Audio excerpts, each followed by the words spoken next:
순수하게 계엄령 선포로 인한 리스크가 얼마가 반영이 됐냐 하면은 1차로 눈에 보이는 건 50원이지만 최근에도 계속해가지고 우리가 원화를 갖다 지금 컨트롤을 하고 있단 말이에요. 달러를 팔고 있어요. 오늘도 환율이 10원 이상 떨어졌다 좋아할 게 아닌 게 차트 보면 그게 드러나거든요. 통상적인 거래가 아니에요. 환율 개입이 들어온 모습이거든요. 네, 안녕하십니까. 저는 IM증권에서 근무하고 있는 이영훈이라고 하고요. 증시가 이제 올해 들어와서 좀 좋아졌는데 이게 계속 좋아질지에 대해서 같이 좀 생각을 해보려고 나왔습니다. 한국 경제 위기론에 대해 어떻게 생각하시나요? 왜 위기라는 말이 나왔는지를 먼저 생각을 해야 되는데 그거는 지금 우리나라 경제 성장률을 기획재정부 쪽에서 얘기한 게 1.8%를 얘기를 했거든요. 이게 지금 계속 추세가 낮아지고 있는데 안 좋게 보는 쪽은 오히려 뭐 마이너스까지는 아직 얘기 안 나오고 있지만은 이제 거의 제로에 가까울 수도 있다는 얘기들도 좀 있는 것 같은데 일단 성장률이 정체가 되기 시작했다라는 거. 이게 가장 큰 문제인데 잠재 성장률이 한 2% 정도 나온다고 그러는데 그거를 지금 못 채우는 정도가 나오는 거잖아요. 그러면은 뭔가 지금 내부적으로 문제가 있다라는 얘기고 여기에 더해 가지고 지금 환율이 오늘 좀 떨어지긴 했습니다만 1,460원대를 계속 유지하고 있는데 1,460원대 이상에서 환율이 놀았었던 게 외환위기 때, 그다음에 금융위기 때, 그리고 코로나 팬데믹 때 정도였거든요. 그러니까 굉장히 심각한 어떤 문제가 있었을 때 1,460원대 이상을 갔었는데 이번에도 와 있기 때문에 이제 혹시나 하는 그 위기의식 이런 게 좀 있는 것 같고 무엇보다도 지금 우리나라가 경기가 안 좋잖아요. 전체적으로 경기가 안 좋은 이유 중에 하나가 원래 뭐 경기가 좋지도 않았었지만은 사실 우리나라 주력 산업이 반도체인데 반도체 쪽에서 사실 시장의 어떤 수출 데이터나 이런 걸 보면 그렇게까지 나쁘다라고 보여지진 않지만 일단 주도권을 상실했다라는 게 확연히 AI 시대로 넘어오면서 이제 보이는 데다가 이게 이제 삼성전자가 부진해서 그런 거죠. 단적으로 얘기를 하면. 그래서 이제 시장 영향력이 급감했다라는 거. 그래서 반도체가 앞으로 우리나라의 먹거리로서 계속 갈 수 있을까? 여기에 대한 회의론이 좀 있는 것 같고. 그리고 또 우리가 적극적으로 투자했었던 것 중에 하나가 이제 2차 전지 쪽이었었는데 2차 전지 쪽이 생각처럼 개화되지 못하고 또 트럼프 정부가 들어서게 되고 이러면서 이제 경쟁 격화도 되는 것도 있지만 또 한 가지는 트럼프 쪽에서 정책을 어떻게 할 것인지 이런 거에 대한 또 위기의식 같은 것도 좀 있는 것 같고 여기에 더해 가지고 작년 연말에 그 정치적인 리스크 불확실성이 인제 크게 한번 일어났잖아요. 그 소위 말해서 계엄령 선포되고 그다음에 뭐 탄핵 소추되고 이러면서 그러다 보니까 인제 외환 보유고에 대해서 환율 방어를 하다 보니까 인제 우려하는 게 좀 많았는데 다행히도 그 외환 보유고 자체는 오히려 늘었더라고요. 줄지는 않았고. 근데 이제 그거는 그렇게만 봐서는 안 되는 거는 과거에 한 5 년 10년 전까지 했을 때 우리하고 비슷하게 외환 보유고를 갖고 있었던 국가들이 인도, 브라질, 러시아, 대만 이런 쪽인데 우리보다 외환 보유고가 그쪽은 다 압도적으로 많아졌어요. 근데 이제 우리는 계속 정체 상태에서 머물러 있었다. 그동안 좀 많이 썼던 것도 있죠. 4,600억 근처까지 갔다가 지금 이제 4,100억 대로 떨어졌으니까. 그리고 또 환율 방어하는데 외환 보유고를 쓰지 않고 요즘 보면 국민연금을 통해 가지고 한 해지를 통해 가지고 또 쓰고 있기 때문에 뒤로 실제로 인제 환율 방어를 통해서 달러를 많이 소진하고 쓰고 있는 거 아니냐. 이런 것들이 인제 우려가 좀 믹싱이 되다 보니까 과거에 영국이 조지 소로스 공격을 받아 가지고 1992 년도에 한 번 그 파운드 폭락이 한 번 있었거든요. 이제 '그런 상황이 발생되는 거 아니냐?' 뭐 이런 쪽으로 인제 확대해서까지도 있는 것 같아요. 그런데 결론적으로 말씀을 드리면은 우리나라 지금 경제 펀더멘탈 자체가 당장에 어떤 위기를 불러올 만큼 아주 절박할 정도의 어려운 건 아니다. 다만 이제 딱 봐도 느껴지는 게 정부의 어떤 리더십이 지금 부재가 된 상태잖아요. 그러면은 정부 간 비즈니스라는 것도 있을 수 있고 정부 쪽 단에서 해결을 해 줘야 될 부분이 분명히 있잖아요. 지금 예를 들어서 트럼프 행정부하고 협상을 하는 것도 일개 민간 기업이 가 가지고 행정부를 상대로 할 수는 없잖아요.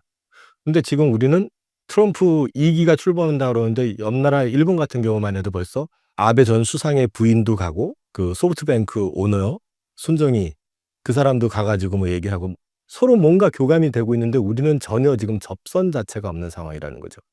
근데 이런 것들이 인제 맞물리니까 자칫 잘못하면 우리가 글로벌 시장에서 좀 많이 어려워지는 거 아니냐 이런 인제 걱정들을 하는데 그럼에도 불구하고 우리나라 경제 펀더멘탈은 적어도 지금 시점에서 봤을 때 '위기를 논할 정도는 아니다.'라고 말씀드릴 수 있을 것 같습니다.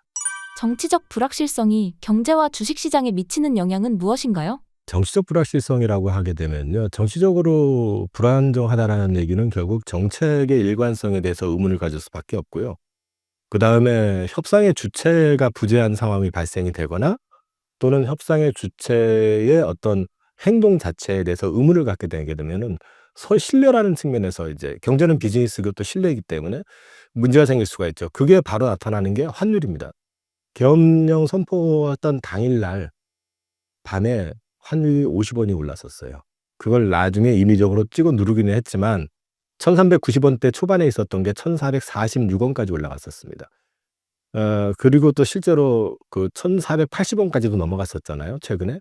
이거는 그만큼 물론 이제 여기에는 우리나라 정치적인 불확실성도 있고 플러스 달러 강세의 효과도 있긴 하지만 순수하게 계엄령 선포로 인한 리스크가 얼마가 반영이 됐냐 하면은 1 차로 눈에 보이는 거는 50원이지만 최근에도 계속해 가지고 우리가 원화를 갖다 지금 컨트롤을 하고 있단 말이에요. 달러를 팔고 있어요. 오늘도 환율이 10원 이상 떨어졌다 좋아할 게 아닌 게 차트 보면 그게 드러나거든요. 통상적인 거래가 아니에요. 환율 개입이 들어온 모습이거든요.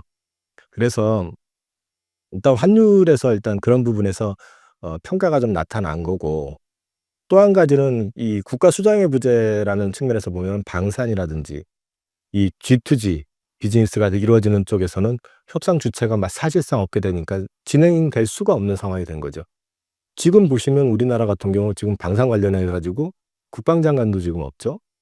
대행이 있긴 하지만 그럼 방산 관련된 비즈니스를 누가 가 가지고 뭘 진행할 수 있겠냐라는 거죠. 인제 이런 부분에 인제 문제가 있다라는 점. 그리고 앞서 말씀을 드렸지만 트럼프 행정부 출범을 앞둔 상태에서 각국에서 지금 선을 댔잖아요. 어떤 식이든 뭐 접선을 해 가지고 우리의 입장을 대변해 주게 하고 또 어필을 해야 되는데 협상도 해야 되고 아무도 지금 우리 보면은 어느 누구도 거기에 대해서 관심이 없잖아요, 지금. 그러면 막상 맞닥뜨렸을 때 트럼프 행정부에서 우리한테 요구하는 게 세면 그때 가서 허둥지둥하게 되면 사실 사전 조율을 통해 가지고 해 나가는 것보다는 많이 불리하게 될 가능성이 높다라는 거죠. 그래서 인제 그런 부분들이 좀 있을 수 있고요. 또 지금은 경제 전쟁이라고 하잖아요. 근데 경제 전쟁이라는 걸 뒤집어 놓고 얘기해서 인제 말씀을 드리면 결국 보조금 줘가면서 자국 산업을 키우는 것도 있어요. 과거에 중국이 계속 그렇게 해서 산업을 육성을 했잖아요. 그래서 미국이 항상 공격을 했잖아요. 근데 지금은 미국 자기네들도 지금 보조금 줘가면서 지금 그린 에너지니 뭐 다 하고 있잖아요, 지금. 그리고 반도체도 심지어 보면은 일본에서도 보조금 줘 가지고 지금 TSMC 유치하고 뭐 이래 가면서 지금 산업 키우고 있고. 근데 우리는 지금 올 스톱 돼 있잖아요, 지금. 법안 관련해 가지고 지금 논의도 안 되고 있고 통과도 안 되고 있고. 그러니까 이게 경제적인 측면에서 이렇게 방치가 되게 되면 우리는 계속 좀 어려움을 겪게 될 가능성이 높다. 그리고 그게 외국인들한테 이 신뢰를 주지 못함으로 인해 가지고 우리한테 올 수 있는 기회를 많이 뺏길 수도 있다. 이제 그런 측면에서 정치적 불확실성은 사실 경제하고 정치는 떼놓을 수가 없기 때문에 굉장히 큰 역할을 한다고 봐야 될 것 같습니다. 올해 환율이 1,500원을 돌파할 것이란 관측이 많은데 이에 대해 어떻게 보시나요? 원달러 환율 관련해 가지고 제가 차트를 가지고 왔는데요. 위에 거하고 밑에 거하고 차이가 뭐냐면요. 그 위에 거는 월봉입니다. 그러니까 저기 쭉 해 가지고 인제 일봉으로 해 가지고 나열된 건데 보시면은 꾸준히 우상향을 했잖아요. 그죠? 꾸준히 우상향한 게 보이는데 이 주간 단위로 해서 인제 원달러를 보시면은 지금 여기에 표시가 된 거 보시면은 1 일 하고 인제 제일 왼쪽에서 보면은 급락하는 모습이 보이잖아요, 이게. 이 환율 개입이 들어와 가지고 이제 막아 가지고 계속 방어를 해 왔다는 얘기거든요, 이게. 그러니깐 지금 정상적인 어떤 환율의 흐름은 아니란 얘기죠, 지금. 근데 요 차트하고 지금 위에 있는 차트하고 한번 비교해 보시면 원달러 차트도 보시면은 위에 거 그림 보시면 꾸준히 우상향을 했잖아요.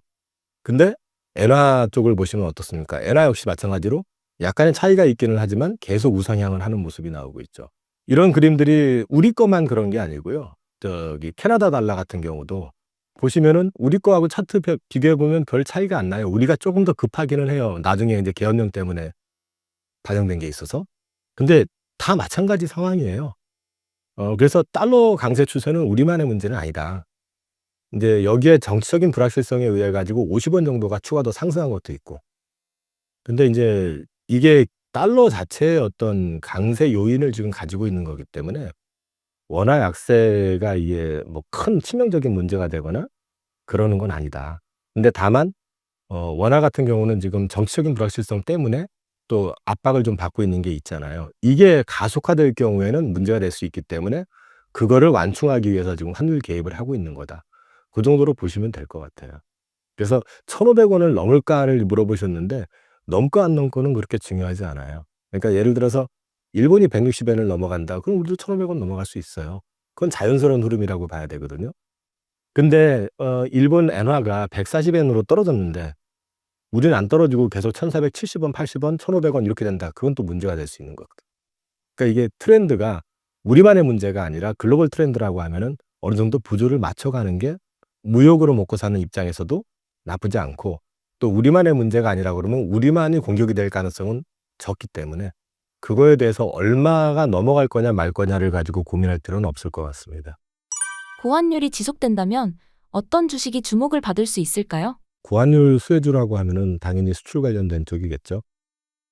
그러면 이제 우리나라 산업들이 대부분 다 수출 관련되니까 반도체, 자동차, 조선, 방산 다 해당되고요. 그다음에 여기에 엔터하고 게임이 들어갑니다. 근데 게임비라든지 이제 엔터 공연에서 이제 받는 돈, 이런 것들은 말 그대로 환율이 높으면 높을수록 환전을 해서 이제 들어오게 되니까 우리한테는 유리할 수밖에 없잖아요. 그거는 맞는데 지나치게 원화 가치가 떨어지게 되면 또 경제적으로 그렇게 좋은 건 아니에요. 그래서 이제 그 양날의 검 같은 부분이 있기 때문에 지금 고환율 수혜주다라고 하면 굳이 고르면은 앞서 말씀드린 그 정도가 될 것 같고요. 근데 이제 이 부분이 기저적으로 고환율이 될지에 대해서는 조금 지켜봐야 되는 게, 어저께 워싱턴 포스트지에 기사가 난 거 하나가 있는데, 트럼프 행정부의 이제 말하자면 보좌관 뭐 이런, 이제 지금 현재 아직은 출범은 안 했으니까요. 그 트럼프 라인의 보좌관들 몇 사람한테 인터뷰를 했더니 모든 나라에 그 관세는 부과하는데 모든 영역에 부과하는 게 아니라 특정 몇몇 품목에 대해서 부과하는 쪽, 이렇게 이제 했다 해 가지고 야 관세 막 엄청나게 부과해 가지고 막 무역 장벽 세우고 이러면서 문제 생기는 거 아니냐, 또 인플레 촉발하는 거 아니냐 걱정했는데 그게 아닌 것 같아 해서 또 주가가 어저께 미장 급등했었고, 그리고 그 달러 인덱스 같은 경우 급락을 했거든요. 근데 트럼프가 그 트루스 소셜에다가 가짜 뉴스다라고 얘기를 하긴 했는데, 생각해 봐야 되는 게, 이거는 사실 진위 여부는 모르지만은요. 워싱턴 포스트라는 그 신문 자체가, 제가 이제 저기 학부에서 신방과를 전공했잖아요. 그러니까 그 신문이 가지고 있는 권위를 까는 걸 봤을 때는 그냥 엉터리 뉴스를 실었을 가능성은 전 제한적이라고 보거든요.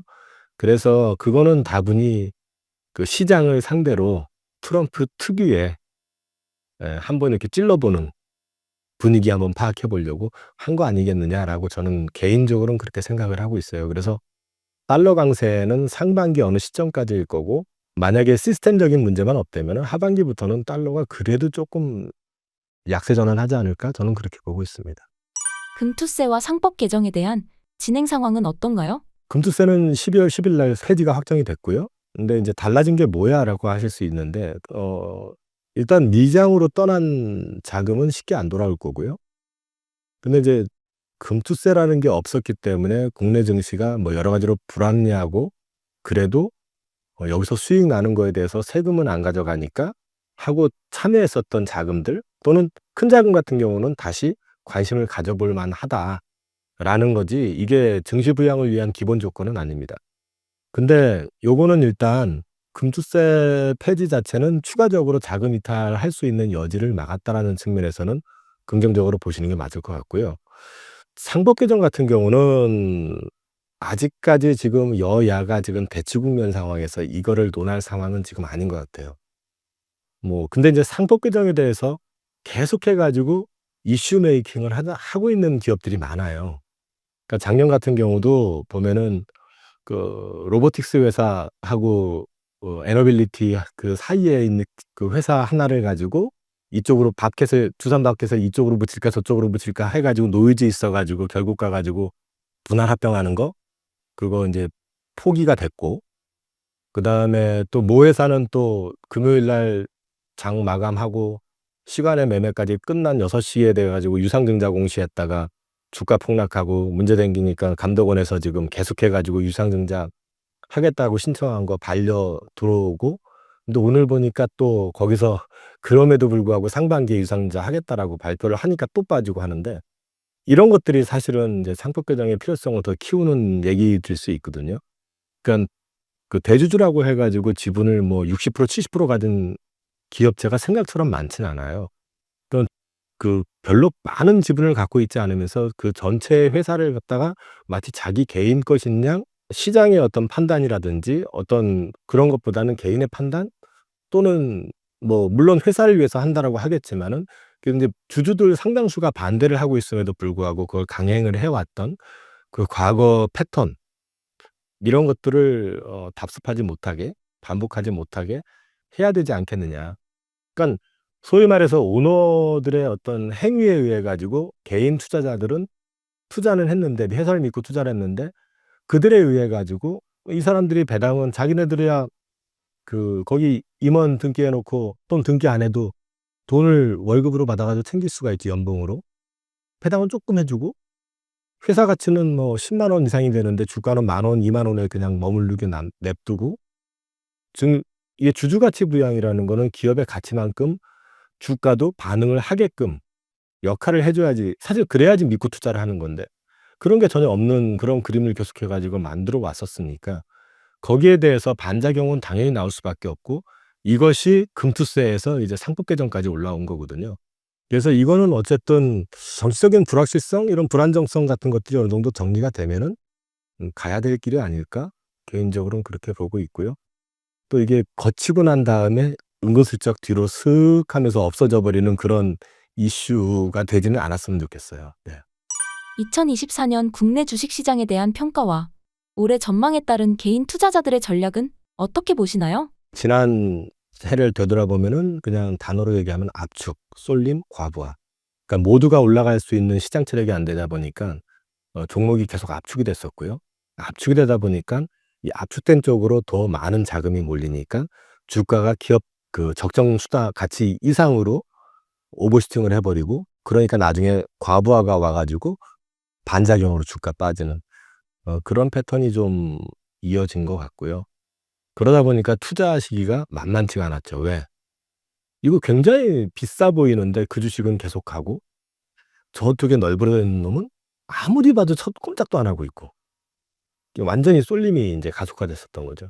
그러다 보니까 아마 작년에는 수익 냈을 분들은 섹터 투자를 잘하지 않았었으면 거의 없었을 것 같고 근데 섹터 투자 잘하신 분들은 또 굉장히 크게 수익이 났겠죠. 근데 그 숫자가 많지는 않았을 것 같은데 이게 인제 우리만 그랬던 게 아니라 미국 증시도 마찬가지였어요. 미장에서도 빅테크 중심으로만 가속화됐었고요. 그게 쪼끔 확산이 되기는 했었지만 최근에도 보면은 거의 모든 섹터가 다 지금 부러져 있는 상태고 살아있는 거는 그냥 빅7 양자 컴퓨팅 관련된 주식이라든지 뭐 드론 관련된 주식 그런 일부만 괜찮고 나머지는 다 어려운 이게 글로벌 트렌드처럼 돼 버렸습니다. 근데 인제 올해 같은 경우 보통 쏠림이 과하면은 이게 대감에서 풀리거든요. 근데 그럴 수 있을지 아니면 쏠리는 쪽으로 계속 갈지 이제 그게 이제 딜레마일 것 같은데 일단 강달러 상황이 어떻게 되느냐가 되게 중요할 것 같고요. 근데 개인적으로는 아까 말씀을 드렸던 게 저는 강달러가 하반기부터는 좀 풀리지 않겠느냐, 약달러로 바뀌지 않겠느냐라고 이제 생각을 하고 있는데 그렇게 될 경우에는 미장 중심으로만 독주했었던 그 패턴이 좀 분산이 되면서 우리처럼 완전히 버려졌던 시장에도 좀 훈풍이 불어올 여지가 있을 것 같다. 근데 인제 그게 어느 쪽이 좋을 것이냐에 대한 분들은 좀 고민을 좀 해 봐야겠지만 그런 것까지 생각을 해서 놓고 본다 그러면은 그래도 작년보다는 올해가 쪼끔 매매하기는 수익을 내기는 쪼끔 편안한 해가 되지 않을까? 개인적으로는 그렇게 보고 있습니다. 올해 국내 반도체 업황은 어떻게 전망하시나요? 증권사 리포트들을 보니까 전반적인 기조가 상저하고입니다. 근데 연초부터 지금 삼성전자 하이닉스가 주가가 급등을 했죠. 이게 뭐지? 심지어 어저께 하이닉스 같은 경우는 9% 이상 올라 버리면서 시장 참여자들이 포모 현상까지 일어났거든요. "이거 지금이라도 사야 돼? 왜 이러지?" 라고 하면서 좀 고민들을 많이 했는데 시장 관련해 가지고는 일단 지금 현재는 부정적인 이슈가 많아요. 일단 저부가 레거시 같은 경우는 그 CXNT 쪽이 지금 DDR4급을 넘어서 DDR5까지도 이제 수율이 80%에 이른다. 이거는 중국 기사에서 난 거기 때문에 좀 가려야 될 필요는 있어요. 그걸 액면대로 들으면 안 돼요. 근데 그런 부분까지 감안해서 본다 그러면 저부가 레거시 쪽은 아무래도 중국에서 계속 찍어낼 테니까 손실을 봐도 찍어내고 보조금 받아 가지고 채우는 그런 패턴이기 때문에 힘이 많이 떨어질 것 같다. 그리고 이제 H밴 같은 경우는 지금 이제 설비 기준으로는 공급 과잉 얘기가 계속 나오고 있는 상황이고, 근데 이제 문제는 아직 수율이 지금 삼성이나 이런 쪽이 못 따라오고 있기 때문에 이쪽은 좀 유지가 되고 있고, 그다음에 이제 트렌드포스에서 1분기 전체적으로 그 D램 가격은 한 10% 정도 빠질 거다라고 보고 있다. 이런 것들은 조금 네거티브한 얘기고요. 오늘 모건 스탠리에서 또 그 리포트가 나왔어요. 반도체의 봄 아직 아니다. 여전히 앞서 말씀드렸던 부정적인 이슈들 때문에 반도체는 아직은 조금 더 기간 조정이 필요하다는 취지로 내놨는데, 이 하반기에 좋아질 거라고 보는 시각들이 많은 게 사실이거든요. 그게 이제 그럼에도 불구하고 트럼프 행정부에서는 미국 금리 인하 추가적으로 나올 가능성, 그리고 지금 계속 얘기가 나오고 있는 게 중국이 경기 부양, 소비 부양을 대대적으로 할 것이다. 그래서 상반기에 뭐 스마트폰 교체 비용이라든지 이런 것들까지 다 지원을 해 주면서 소비 수요 살아나고 하면서 이제 D램 쪽 이런 쪽 재고가 생각보다 빨리 소진이 될 거다, 이런 기대감이 있는 것 같아요. 근데 인제 개인적으로는 솔직히 저도 좀 고민스러운데, 오늘도 사실 하이닉스만 보다 왔거든요, 사실. 근데 HBM 쪽을 놓고 일단 얘기를 하면 HBM은 공급 과잉 리스크는 적어도 올해는 아닌 것 같아요. 괜찮을 것 같아요. 그리고 HBM3E 같은 경우는 하이닉스의 독주가 계속될 것 같아요. 근데 인제 HBM4 관련해서는 삼성전자에서도 굉장히 작심하고 지금 개발에 지금 전력을 다하고 있고, 최근에 그 원시 버전으로 칩을 재설계해서 로직 따위까지 제작하게 하고 아마 이제 생산까지 인제 들어가는 것 같은데, 그런 거를 봤을 때는 진정성은 있는데, 그럼에도 불구하고 저는 아직은 하이닉스 쪽이 HBM4로 가도 역시 마찬가지로 유리할 것 같다. 그래서 투자는 삼성전자보다는 하이닉스 쪽이 나은 것 같고, 업황은 상반기보다는 하반기가 좋은 것 같고, 상반기는 주식을 조금 사서 모아도 되는 시기, 요렇게 보고 있습니다. 미국에서 삼성전자 보조금 확정 뉴스가 나왔는데 어떻게 보시나요? 삼성이 보조금을 6조 9천억을 받게 됐는데, 그게 이제 원안 대비해서 26% 정도 적게 결정이 됐는데, 금액이 중요한 게 아니고 이제 딜레마 하나는 저는 약간 좀 회의적인 것도 있어요. 뭐냐면 미국의 반도체 공장이 가서 지어진다고 했을 때 한국이나 대만에서처럼 효율성이 나올 수 있을까? 사실 지금 여기에 미국 공장, 미국 입장에선 그 공장을 거기다 두고 싶겠지만 캐파 자체로 놓고 보면 이제 공급 과잉이 될 수도 있는 거거든요, 이게.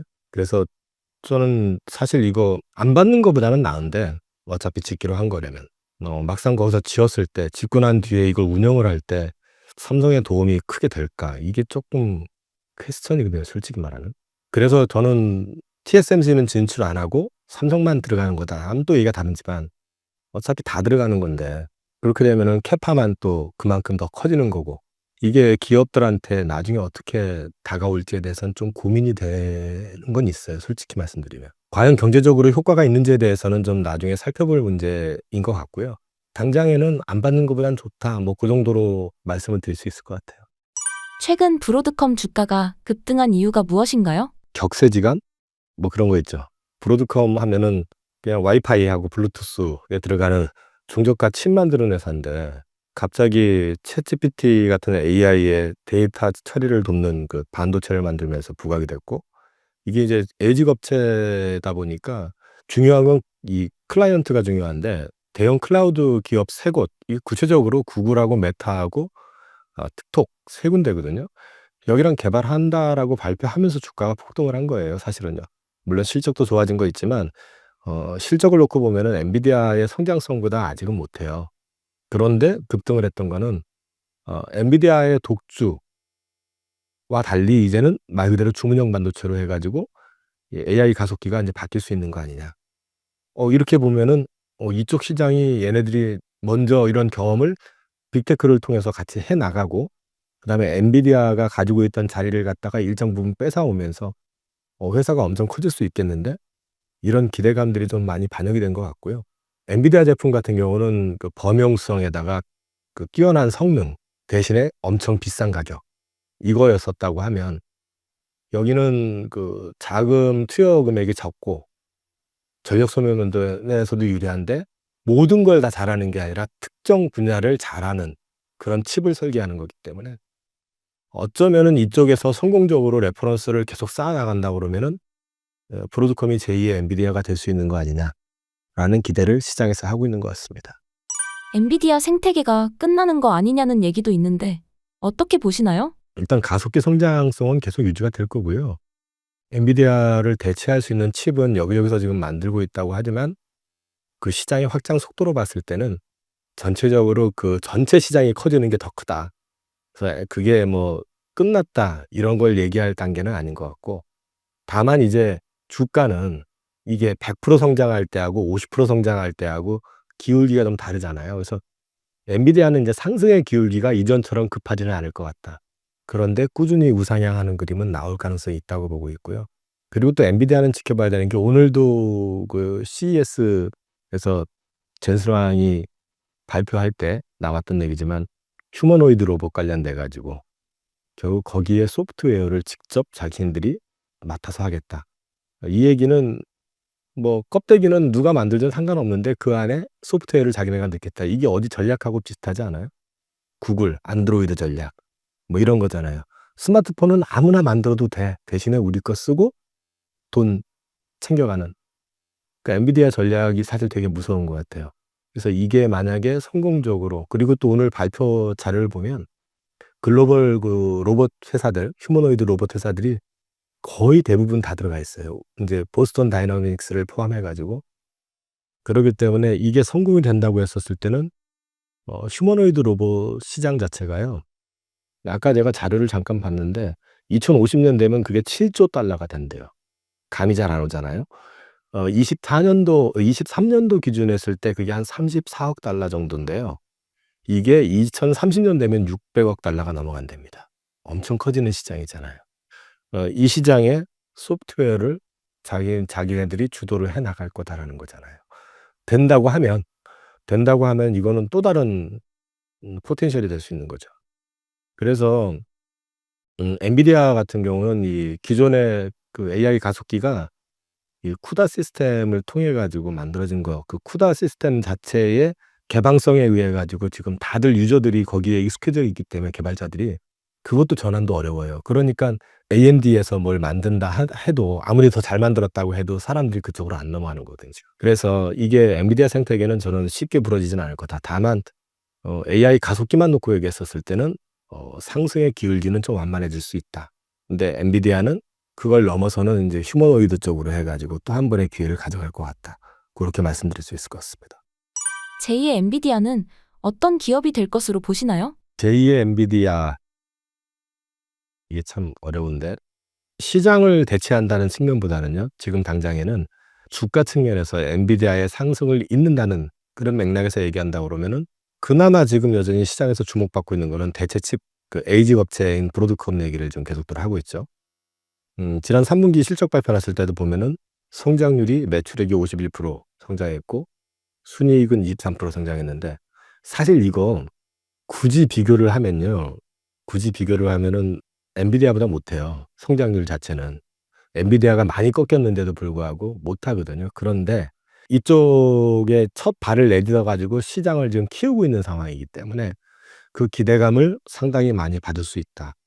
그리고 인제 이쪽에서 지금 주목하고 있는 거는, 그 메타와 구글하고 협업할 때 오픈 소스 소프트웨어인 카탈로그인을 이제 빛나미 뭐 하여튼 빛나미 뭐 이런 거를 출시를 했다고 하는데, 이게 쿠다에 비할 바는 아니지만 이런 인제 오픈 소스 소프트웨어를 갖다가 이제 출시를 해 가지고 이걸 통해 가지고 좀 확장을 하려고 하는 그런 움직임도 좀 보여주고 있기 때문에, 브로드컴 같은 경우는 나중에 인제 에이직 그 확산과 더불어가 좀 지켜보실 만할 것 같아요.